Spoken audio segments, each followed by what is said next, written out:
The message was only 4 words long. Please, I need help. The poor single mom stared at her phone, thumb shaking. She hadn't slept in 2 days. Her baby was crying again, hungry, weak, running out of formula. She meant to text a charity hotline. Instead, she sent the message to the wrong number. She didn't know it belonged to the most feared mafia boss in the city. Minutes passed. No reply. She sighed, wiped her tears, and began typing another message. An apology this time. Then her phone buzzed. How much? The reply read. She froze. Thinking it was a scam, she typed back, embarrassed. I'm sorry, wrong number. Please ignore. Another message came instantly. Send the address. Across town, the mafia boss lowered his phone slowly. Something about the desperation in that message felt familiar. Too familiar. He stood up, grabbed his coat, and said to his men, cancel everything, because that night, a single text sent by mistake was about to change 2 lives forever. Stay with me until the end, because what happens when he arrives at her door will restore your faith in humanity. Before we begin, don't forget to like this video, hit subscribe, and comment where you're watching from. Now, let's get started. Maria Santos had been standing in the baby formula aisle for 20 minutes, counting the same $13.47 over and over again. The price tag on the cheapest can stared back at her like a cruel joke. $17.99. She was $4 short. $4 that might as well have been $4,000. Her 6-month-old son Diego shifted restlessly in her arms, his tiny fist clutching at her worn sweater. She could feel other shoppers walking past, their carts full of groceries she couldn't afford. Nobody looked at her twice, just another struggling mom in a city full of them. Maria walked to the customer service desk, swallowing her pride as she approached the teenage clerk who looked like he'd never missed a meal in his life. Excuse me, she whispered, her voice barely audible above the store's background music. Is there any way I could pay the difference tomorrow? My baby is almost out of formula, and I'm just a few dollars short. The clerk glanced up from his phone, annoyance flashing across his face. Store policy, ma'am. Full payment up front. No exceptions. Maria's cheeks burned with embarrassment. She nodded quickly, turned away, and walked back through the aisles with empty hands and a breaking heart. Outside in the parking lot, Diego's cries grew louder, more desperate. She fumbled through her purse for her phone, remembering the number she'd written down weeks ago, a local charity hotline that supposedly helped mothers in crisis. She'd been too proud to call before, but pride was a luxury she could no longer afford. Her fingers trembled as she typed the number. In her exhaustion and desperation, she accidentally transposed 2 digits. She didn't notice the mistake as she typed her message. Please, I need help. My baby needs formula and I have no money. I'm not asking for much. Just enough to feed my son tonight. I'll pay it back somehow, I promise. She hit send and immediately felt sick to her stomach. Asking strangers for help went against everything she'd been taught growing up. But watching her baby suffer was worse than any shame she could feel. 15 minutes passed. No response. Maria started typing an apology, assuming she'd bothered someone who couldn't help anyway. But before she could send it, her phone vibrated. How much? The response was so simple, so direct, that Maria stared at it for a full minute. No judgment, no questions about her situation. Just 2 words that somehow carried more compassion than she'd encountered in weeks. Her hands shook as she typed back, I'm sorry, wrong number. Please ignore. But another message appeared almost instantly. Send the address. Maria's heart pounded. This had to be some kind of scam. Nobody just offered to help a stranger like this. She'd heard stories about people who preyed on desperate mothers, luring them into dangerous situations with promises of easy money. She typed quickly, Thank you, but I can't accept help from strangers. I'm sorry for bothering you. The reply came back immediately. You're not bothering me. What's the address? 30 blocks away? Vincent Carrera sat in the back seat of his black sedan, reading the messages that had appeared on his private phone. The device was supposed to be known only to his inner circle, yet somehow a desperate mother had found her way to his number.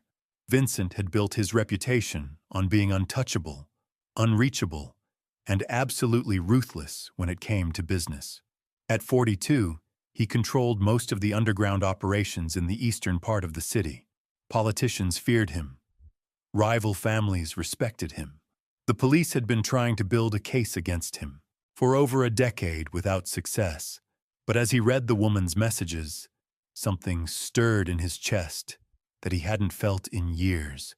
Something that reminded him of a different time, when he was just a scared kid watching his own mother choose between rent and groceries. "Boss?" his driver asked, glancing in the rearview mirror. "Where to?" Vincent was still staring at his phone. The woman had stopped responding, probably convinced he was some kind of predator. He couldn't blame her for being cautious. In her position, trust was dangerous. But he remembered that feeling, that hollow ache of watching someone you love suffer while you stood powerless to help. He remembered his mother's face when she thought he wasn't looking, the way she'd stare at empty cabinets like willpower alone could fill them with food. Vincent had sworn he'd never be powerless again. He'd built an empire to ensure he'd never have to watch anyone he cared about go without. But somehow, a stranger's pain had cut through all his carefully constructed walls in a matter of minutes. He made a decision that would have shocked anyone who knew him. "Tony," he said to his driver, "I need you to trace a phone number." "Sure thing, boss. What kind of trace?" "I need an address, and I need it now." Tony had worked for Vincent for 8 years. He'd learned not to ask too many questions about unusual requests. Within 20 minutes, he had the information Vincent wanted. "It's a small apartment complex on Maple Street," Tony reported. "Third floor, apartment 3B, registered to Maria Santos." Vincent nodded, his mind already working. He thought about the fear in her messages, the way she'd immediately assumed he meant harm. Most people in her situation would be suspicious of unexpected help. They'd learned the hard way that nothing came without a price. He needed to approach this carefully. One wrong move and she'd disappear. Probably move apartments, change her number. He couldn't let that happen. Something about her situation had awakened a part of him he thought he'd buried years ago. "Drive to the nearest grocery store," Vincent instructed. "The kind that stays open late." "Which one, boss?" "Doesn't matter. Just find one with a decent baby section." Vincent stepped out of the sedan 40 minutes later carrying 3 large bags. Formula, diapers, baby food, blankets, everything a new mother might need. He'd also stopped at an ATM and withdrawn enough cash to cover several months of expenses. As they pulled up to the apartment building on Maple Street, Vincent felt something he rarely experienced anymore: nervousness. He knew exactly what kind of fear she was feeling right now. The same terror that had kept him awake as a child, listening to his mother cry in the next room when she thought he couldn't hear.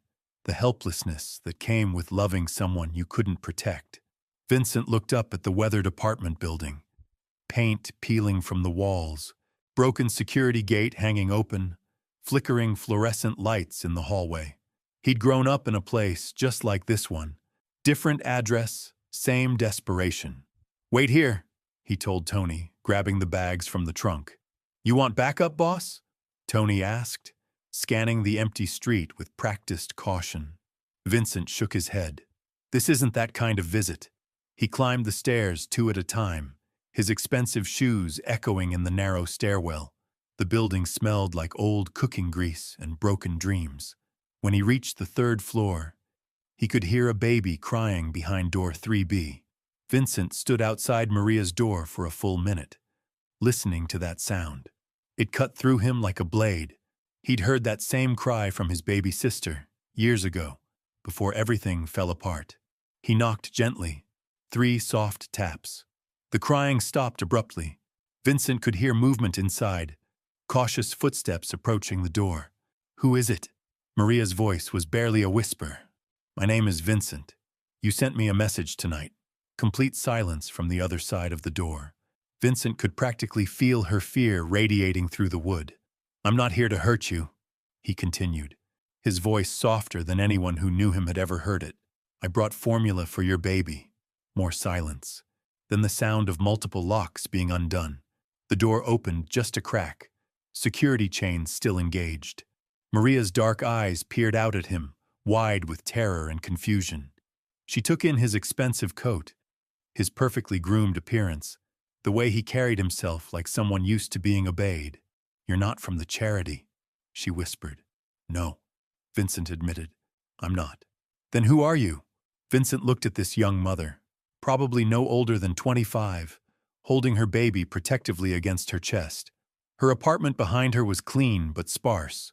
A single chair, a mattress on the floor, empty cabinets visible through the kitchen doorway. "I'm someone who knows what it's like to watch your child go hungry," he said quietly. Something in his tone must have reached her, because Maria's grip on the door loosened slightly. "I don't understand," she said. "How did you get my address? How did you even get my message?" "You texted the wrong number," Vincent explained. "But maybe it was the right number after all." He held up one of the bags so she could see through the crack in the door. "Formula, diapers, baby food, everything you need. No strings attached." Maria stared at the bag like it might disappear if she blinked. "I can't pay you back. I'm not asking you to. People don't just help strangers like this. What do you want from me?" The question hit Vincent harder than he expected. What did he want? For the first time in years, he wasn't thinking about territory or profit margins or the next move in an endless game of power. He was thinking about a scared kid who used to steal food just to keep his family alive. "I want your baby to have enough to eat tonight," he said simply. "That's all." Maria studied his face through the gap in the door. She'd learned to read people quickly in her 24 years. Landlords who promised to fix things and never did. Employers who claimed they'd pay fair wages and didn't. Men who offered help and expected payment in ways that made her skin crawl. But this stranger's eyes held something different. Pain, maybe. Recognition. Like he was seeing his own reflection in her desperation. "You're not a social worker," she said. "No." "You're not a charity volunteer." "No." "Then what are you?" Vincent considered the question. In his world, people knew exactly what he was. They crossed streets to avoid him. They spoke his name in whispers, always looking over their shoulders. But standing in this hallway, looking at this young mother who reminded him so much of his own family's struggle, those titles felt meaningless. "I'm someone who remembers being where you are right now," he said. Maria's baby started crying again, a weak, hungry sound that made her wince. She looked down at Diego, then back at Vincent, weighing her options.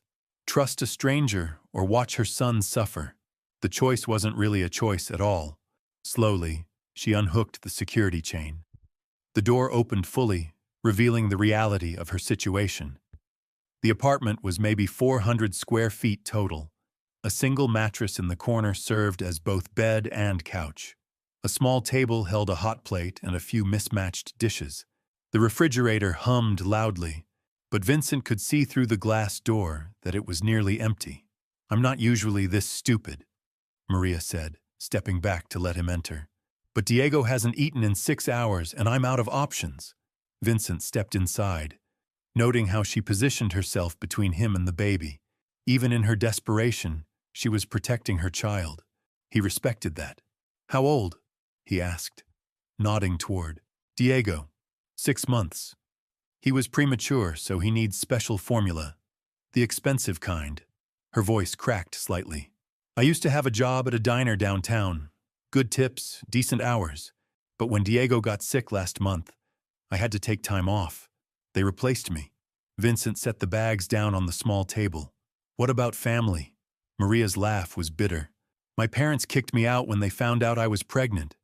Said I was an embarrassment to the family name. Diego's father disappeared the day I told him about the baby." Vincent felt anger building in his chest, but it wasn't directed at her. He knew men like Diego's father, cowards who created problems and then ran from the consequences. He also knew families who valued reputation over love. who would abandon their own children to protect their image. Their loss, he said, meaning it. Maria blinked, surprised by the sincerity in his voice. You don't even know me. I know enough. Vincent opened the first bag and began unpacking formula cans. I know you're trying to take care of your son. I know you're not asking for handouts. You're asking for help. There's a difference. As Vincent continued unpacking, Maria watched in stunned silence. Formula, diapers, baby food, bottles, blankets, even toys. More supplies than she'd seen in one place since Diego was born. This is too much, she whispered. It's exactly enough. Vincent opened a can of formula and handed it to her. Feed him. Maria's hands shook as she prepared the bottle. Diego latched on immediately, drinking with the desperation of a baby who'd been waiting too long for this moment. The relief on Maria's face was immediate and overwhelming.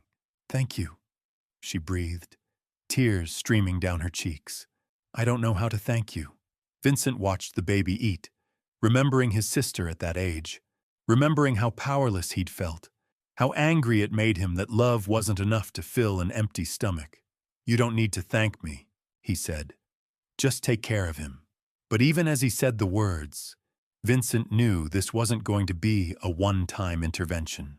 Something about this situation had awakened something in him that he'd thought was dead. A need to protect, to provide, to use his power for something other than expanding his territory. This wasn't over. It was just beginning. It was just beginning.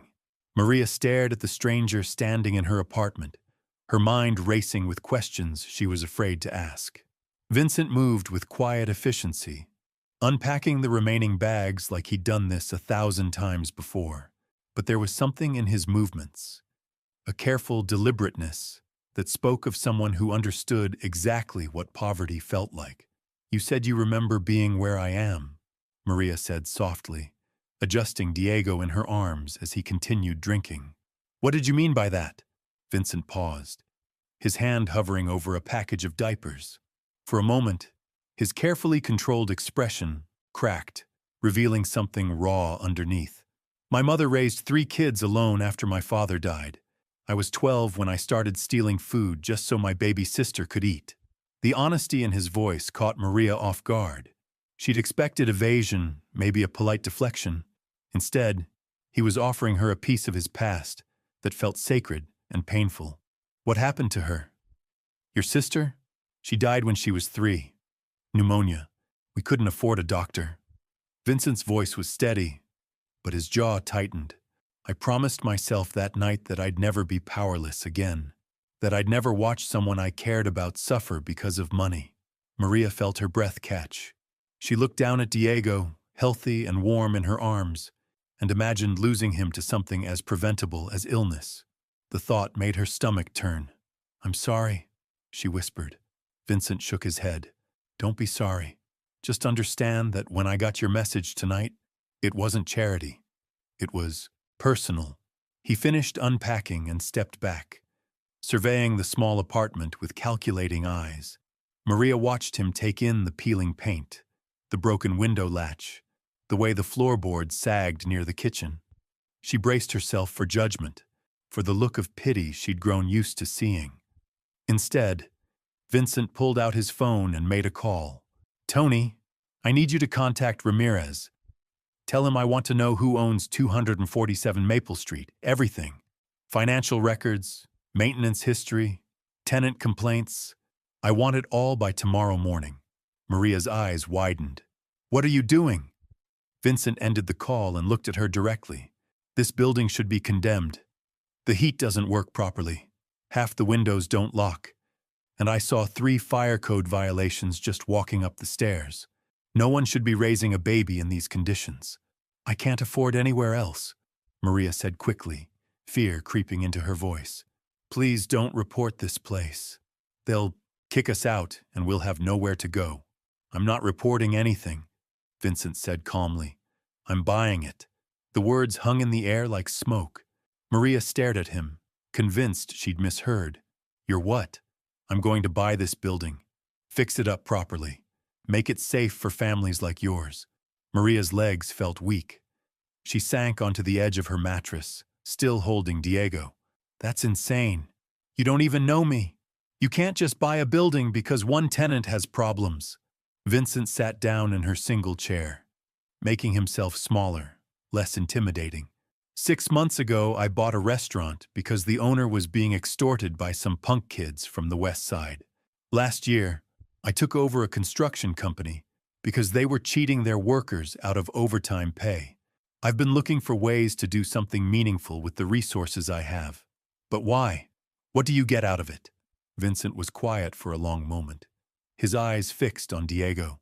When my sister died, my mother stopped talking, just completely shut down. She'd sit in her chair all day, staring at nothing.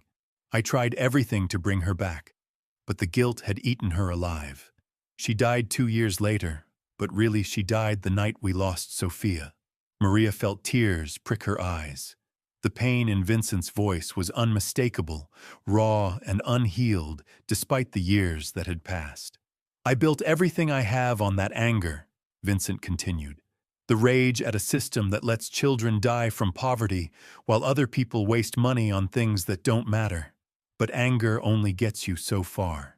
Eventually, you have to decide what you're going to do with the power you've accumulated. And you've decided to help struggling mothers? I've decided to help where I can make a real difference. Vincent leaned forward slightly. Maria, you sent that text to the wrong number, but it ended up exactly where it needed to be. I have resources you need, and you have something I've been missing. What's that? A reason to use those resources for something other than business. Maria looked around her tiny apartment, trying to process what was happening. A few hours ago, she'd been counting change in a grocery store, humiliated and desperate. Now a stranger was talking about buying buildings and changing lives like it was as simple as ordering coffee. This doesn't make sense, she said. People like you don't help people like me. People like me? Vincent's eyebrow raised slightly. Maria hesitated, then decided honesty was the only option left. Rich people, powerful people. You walk into my apartment wearing a coat that probably costs more than I make in a year. You make phone calls and people jump to attention. That's not normal. Vincent smiled, and for the first time since he'd arrived, he looked genuinely amused. You're right. It's not normal, but nothing about tonight has been normal. Diego had finished his bottle and was starting to fall asleep in Maria's arms. She looked down at his peaceful face, finally fed and content, and felt something shift inside her chest. For the first time in months, hope was creeping in around the edges of her fear. What happens now? She asked. Now you get some sleep. Tomorrow I'll have people come look at this building. Professional contractors, not slumlords trying to squeeze profit out of desperation. They'll fix what's broken and upgrade what needs upgrading. And then what? You'll raise the rent and force everyone out anyway? Vincent shook his head. The rent stays exactly what it is now. I'm not looking to profit from this place. I'm looking to prove something. Prove what? That it's possible to use power to protect people instead of exploiting them. Maria studied his face, searching for any sign of deception or hidden agenda. She'd learned to spot liars quickly in her young life. Landlords who promised repairs that never came. Employers who claimed they'd promote her and didn't. Social workers who said they'd find resources and disappeared. But Vincent's eyes held something different. A quiet intensity that reminded her of someone who'd made a promise to himself and intended to keep it. Why should I trust you? She asked. Because you don't have a choice, Vincent said simply. And because I'm not asking you to trust me completely. I'm asking you to trust me enough to let me prove myself. Diego stirred in her arms, making the soft noises babies make when they're dreaming. Maria looked down at him, then back at Vincent. What if you change your mind? What if you decide this was a mistake and walk away? Then you'll be exactly where you are right now, except with a better apartment and enough formula to last 6 months. The practical part of Maria's mind knew she should be more suspicious. She should ask harder questions, demand references, maybe even call the police to check if Vincent was wanted for something. But the desperate part of her mind, the part that had been slowly drowning for months, was grabbing onto this lifeline with both hands. "Okay," she said quietly. "Okay. I'll let you help, but I want to contribute something too. I'm not looking for charity." Vincent leaned back in the chair, considering. "What did you do before the diner?" "I was studying accounting at the community college. Had to drop out when Diego was born, but I was good at it. Numbers make sense to me." "Can you spot irregularities? Things that don't add up?" Maria nodded. "I used to help other students with their assignments. I could always find the mistakes they missed." "Then I have a job offer for you." Maria's heart jumped. "What kind of job?" "I own several legitimate businesses. Restaurants, construction, real estate management. I need someone to review the books, make sure my managers aren't skimming money or cutting corners in ways that hurt employees." "You're offering me a job as your accountant?" "I'm offering you a job as my conscience," Vincent corrected. "Someone who understands what it's like to struggle, who can spot when business decisions are hurting the people at the bottom." Maria felt her pulse quicken. A real job, with real pay, doing work she was actually good at. It seemed too perfect, too convenient. "What's the catch?" she asked. Vincent stood up, smoothing down his coat. "The catch is that you'll be working for someone with a complicated reputation. Some of my business associates aren't the kind of people you'd invite to Sunday dinner. If you work for me, you'll need to be comfortable with that." Maria looked around her apartment again. At the broken window, the stained carpet, the empty refrigerator. At Diego, finally sleeping peacefully after hours of crying from hunger. How complicated. Complicated enough that you should think about it before you say yes. Vincent moved toward the door, then paused. "I'll have groceries delivered tomorrow morning. Real food, not just baby supplies. The contractors will be here Monday to start repairs. Take the weekend to think about the job offer." He reached into his jacket and pulled out a business card, setting it on the small table next to the formula cans. "That's my direct number. If you need anything, or if anyone gives you trouble about the building work, call me immediately."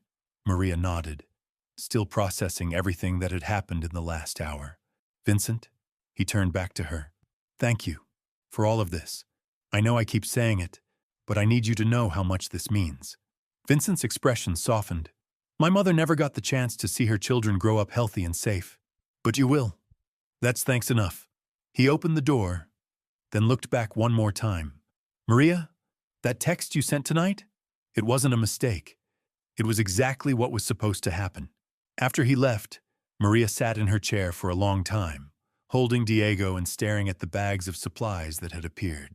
In her life, like magic, she thought about Vincent's story, about the pain in his voice when he talked about his sister, about the way he'd looked at Diego, like he was seeing a ghost from his own past. For the first time in months, Maria allowed herself to imagine a future that didn't involve counting change for formula or choosing between rent and groceries. A future where Diego could grow up safe and fed and loved. Outside her window, the city hummed with its usual late-night energy. Somewhere out there, Vincent was probably returning to a world she couldn't imagine, full of power and money and the kind of influence that could buy buildings on a whim. But for one night, their worlds had collided in the most unexpected way, and somehow, in that collision, both of their lives had changed forever. Maria looked down at the business card Vincent had left behind. Simple white cardstock with just a name and phone number. No company logo, no title, no indication of what kind of empire she might be stepping into. Tomorrow she would have decisions to make.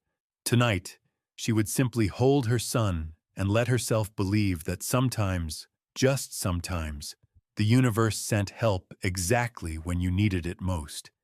Even if that help came from the most unlikely source imaginable. 3 months later, Maria found herself standing in front of a mirror she actually owned, in an apartment that didn't leak when it rained.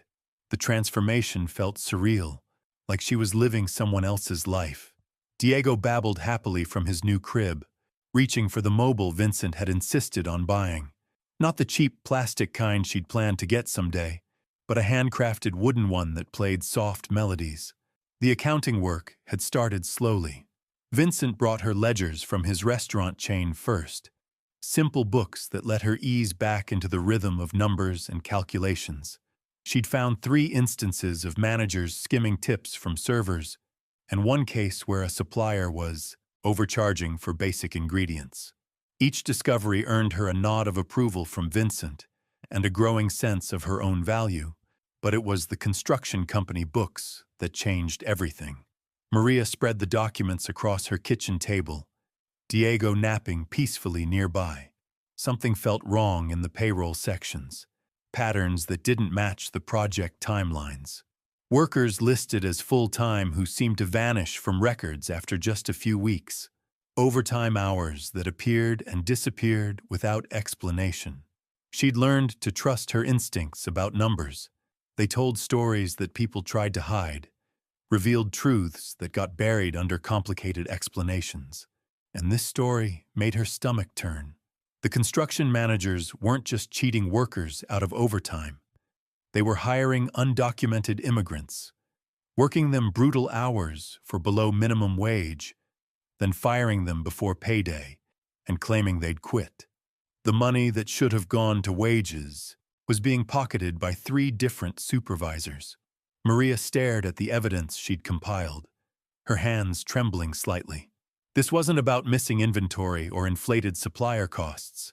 This was about human beings being exploited, families struggling just like she had been, workers who probably had babies at home, mothers counting change for formula. She reached for her phone and dialed Vincent's number. "Find something?" His voice was calm, but she could hear the underlying tension. Vincent always knew when she was calling about serious irregularities. "The Riverside construction project," Maria said. "I need to show you something, but not over the phone. I'll be there in 20 minutes. When Vincent arrived, Maria had everything laid out in chronological order.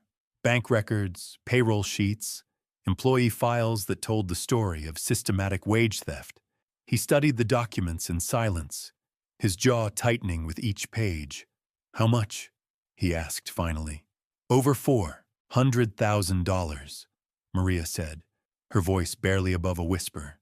"They stole over $400,000 from workers who needed every penny to survive." Vincent closed the last file and looked at her. Something had changed in his expression, a cold fury that reminded Maria exactly who she was working for. Those supervisors think they're untouchable because they assume their workers won't fight back. "What are you going to do?" "I'm going to prove them wrong." Vincent stood up, straightening his coat. "Those workers are getting every dollar they're owed, plus interest. The supervisors are getting fired, and I'm making sure they never work in this city again. And the workers who are undocumented?" Vincent's smile was sharp. "Dangerous. They're getting legal help. I know lawyers who specialize in labor violations. Good ones." Maria watched him gather the documents, feeling something settle in her chest. This was why that wrong number text had found its way to Vincent, not just to save her and Diego, but to create something bigger. A partnership between someone who understood desperation and someone who had the power to do something about it. "Vincent?" she called as he reached the door. "Yeah? Thank you for seeing me as more than just someone who needed saving." He paused, looking back at her and Diego, who was reaching for his mother with tiny, trusting hands. "Thank you for showing me what power is actually for." 6 months later, Maria's wrong number had become the foundation of something neither of them had expected. Vincent's legitimate businesses were thriving, cleaned up by Maria's careful attention to detail. The apartment building on Maple Street had become a model for affordable housing done right. And most importantly, Diego was growing up healthy, safe, and surrounded by people who proved that sometimes the most unlikely connections create the most powerful changes. When one desperate text had saved 2 lives and transformed dozens more, sometimes the wrong number turns out to be exactly the right call.